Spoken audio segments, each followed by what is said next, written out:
Hey Street Corner Dinner Party, it is Tremaine, your girl. I shouldn't have left you this long, but I am back for part 3 of San Diego Principalities, and I'm breaking down the spiritual map of San Diego.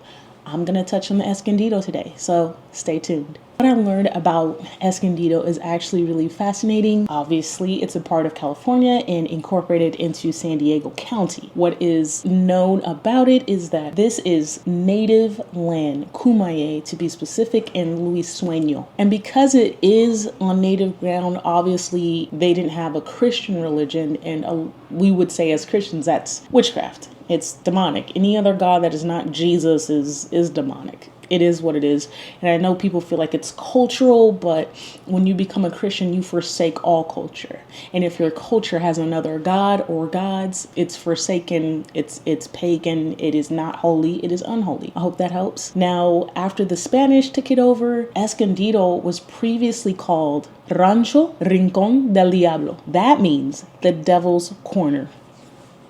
So, interesting enough, before I get to more history, I had never really visited Escondido. I'm from South Bay, and whenever I would cross over into Escondido, I always felt darkness. It just always felt weird and eerie, and it's just a place that I just I gotta get out of this place. Just always felt weird. So it's not surprising that that was its original name. Escondido means hidden in Spanish. Now, the other part of this story is that as I started to dig a little bit deeper, I found that there are a high amount, more than San Diego, the city itself, a lot of botanicas. And botanicas are shops where you can find witchcraft materials. And that's not just Mexican witchcraft. You can find Haitian witchcraft in there. You can find so many things. So that's one of the things that is just outright in Escondido. It's a devilish, kind of like a devilish place. And I know the Lord is going to want us to pray for that area and pray for the people who live there, that as our prayers go up, that strongholds begin to break there. The other thing that I learned is there's a place called the Elfin Forest, and witches and covens go there to go on a quest, some spiritual journey into this forest, and they do witchcraft and all kinds of things. Yeah.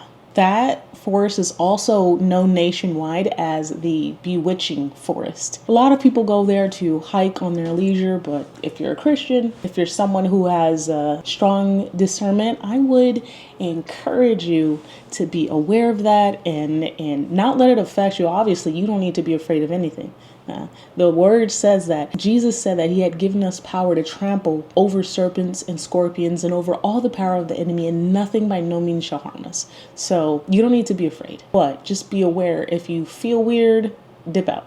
The other thing is Escondido has a lot of meetups for Wiccans, pagans, witches, and covens. It's like a safe place for them. That is where they go. Escondido. That's where they are hanging out. That's where they are thriving.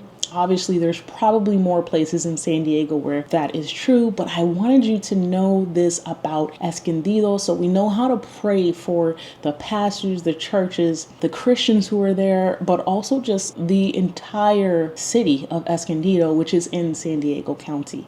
We're praying for revival, and we won't stop until every part of San Diego County is moved to repentance. And Escondido is no different. I pray that this blesses you. I pray that this helps you and it enlightens you on your walk and understanding that spiritual warfare is real and there is a basis for a lot of places that we are at.